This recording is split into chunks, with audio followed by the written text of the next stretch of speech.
plan de campaña o la programación cuatrianual. Dijo que se debe buscar un Estado pequeño pero fuerte que cumpla con las necesidades de los ecuatorianos. Ahora vamos a escuchar la intervención del legislador Diego Ordóñez, representante de la provincia de Pichincha. Esta sería la intervención número 17 en el Pleno de la Asamblea Nacional. Conversación de hace unos días, señora presidenta. Simplemente quiero precisar algunos conceptos que me parece que son fundamentales, aunque llego a la conclusión de que parece siempre un diálogo de sordos. Porque en torno a estos temas, como muchos otros, abundan los lugares comunes, frases hechas, discursos preescritos, a veces más leídos, pero bueno, de todas maneras, sí son evidencia de que sobre este tema en particular que tiene que ver con la administración fiscal y los recursos públicos y el destino del gasto, hay muchísimas demandas y poca propuesta de dónde se va a obtener los recursos para financiar. Y se sintetiza en lo que dijo algún asambleísta del bloque correísta, que el gobierno busque de dónde.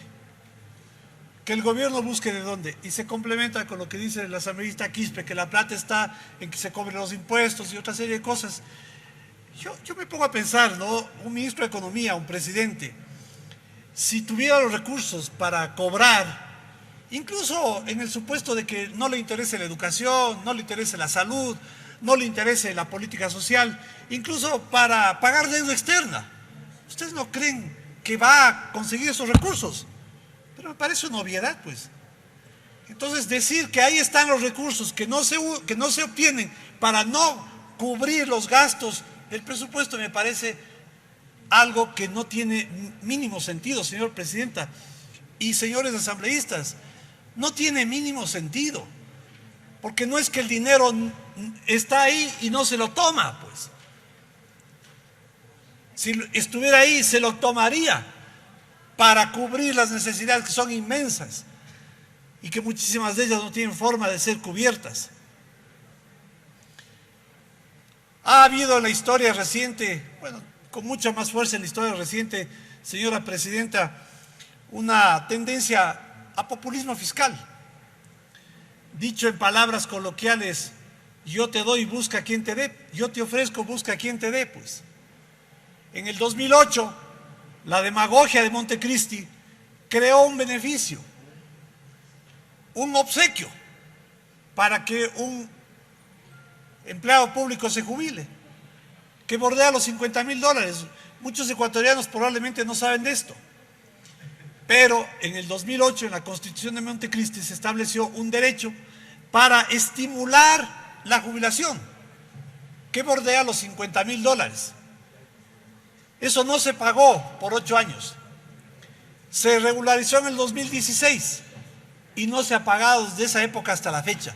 Y eso llega al monto de $900 millones. Hoy en la mañana estuvo una representante de ese gremio, esperando pues que seguramente el gobierno vaya a buscar de dónde sacar la plata para cubrir esto que es populismo fiscal. Y hay mucho en las demandas, señora presidenta, cuando las posibilidades son ínfimas en relación con los requerimientos y las exigencias. Esto no es cuestión de soplar hacer botellas, señora presidenta. Hay límites. Y en medio de la escasez en la que vivimos hoy, no en la época de la abundancia, hay que hacer las cosas con responsabilidad y hay que asumir los costos políticos de manejar un presupuesto escaso frente a las grandes demandas que tienen muchísimos sectores. La reactivación económica, señora presidenta, esto en relación a lo que decía la presidenta de la comisión, la reactivación económica va a venir cuando el Ecuador tenga un presupuesto fiscal estable y equilibrado, cuando las cuentas fiscales estén debidamente equilibradas y no tengamos necesidad de déficit, y eso genera incertidumbre en los actores económicos en relación con el escenario económico, con el escenario tributario, con el escenario fiscal. No es que por los recursos públicos se va a generar reactivación económica. Se va a generar reactivación económica el momento que tengamos una economía en el área de lo fiscal estable y equilibrada. Eso va a generar el incentivo de la certidumbre de los actores económicos para invertir. Por ahí viene la ansiada reactivación económica. Y por eso es que se plantea la necesidad de tener un presupuesto que esté equilibrado, apuntando a que poco a poco vayamos reduciendo ese déficit y, en consecuencia, reduciendo la necesidad de buscar financiamiento. ¿Sobre qué base se calculó, señora presidenta, para establecer que el presupuesto de salud y educación se incrementa? Es mentira, señora presidenta, y no encuentro otra palabra para decirlo, es mentira que no se haya producido ese incremento. Es mentira que se haya reducido el presupuesto de la educación. En la comisión tuvimos un interesante debate haciendo varios ejercicios de cálculo, modificando la base. Claro, cuando se toma la base del presupuesto es uno el resultado. Cuando se toma la base del presupuesto codificado es otro resultado. El gobierno, para efecto de presentar sus cifras, analizó el crecimiento del presupuesto sobre la base del presupuesto codificado, proyectado de agosto del año 2021. Y sobre eso es que se calcula el incremento, y hay evidentemente un incremento que se ajusta a las normas constitucionales en cuanto a lo que corresponde a salud y educación.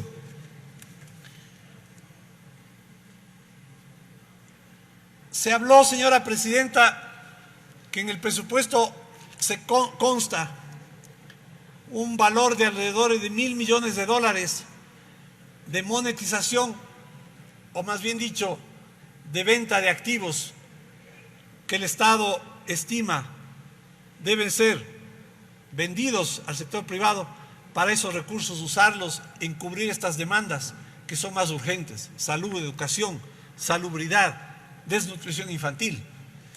Y les decía a los miembros de la comisión, a propósito de que el comentario es que si es que estos $985 millones no se realizan, el volumen del déficit será aún mayor. Y es verdad, va a incrementarse el déficit fiscal en la medida en que esto no se realice. Esto es, esta venta de activos.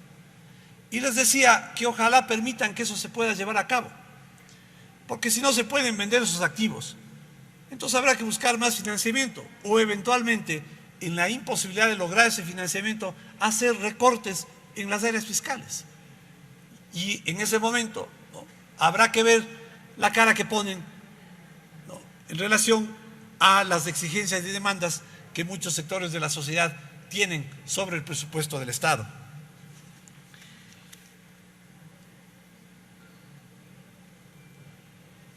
Hay una perspectiva, señora presidenta, de que poco a poco las finanzas públicas puedan racionalizarse, las finanzas públicas puedan servir al desarrollo y no al despilfarro y a la corrupción. Y me parece importante, y esto dicho en el mejor de los ánimos, señora presidenta, que no por odio, pero sin olvidar, revisemos aquello que en el pasado se hizo mal y que le perjudicó al Estado ecuatoriano. Y me parece oportuno, en esos términos, lo aludido por el asambleísta Fernando Villavicencio, que demuestra lo pernicioso, lo perjudicial que le significó al Estado estas transacciones que han permitido, primero, que se perjudique al Estado y luego que la corrupción, que los corruptos se llenen los bolsillos. Hay que hacer también muchísimo en el área petrolera y en otras áreas de compras públicas, de contratación pública, de obra pública, para que no sea la corrupción la que se consuma el dinero. Tiene un minuto, señor asambleísta. El dinero de los ecuatorianos. Yo había sugerido, señora presidenta, para finalizar, que ojalá podamos hacer una recomendación.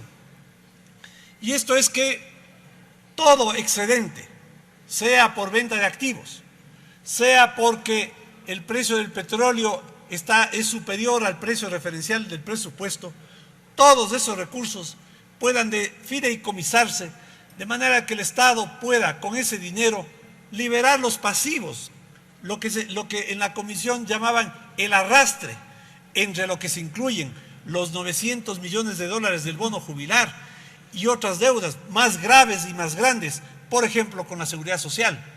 Y no ese dinero ingrese y se consuma y se disuelva en medio de las demandas de otros sectores y no se garantice que ese dinero, esos recursos, la diferencia del precio del petróleo, si existe en relación con el precio referencial o la venta de los activos, sirva para que el Estado ecuatoriano pueda liberar todas esas deudas impagas que son y generan muchas demandas y descontento social.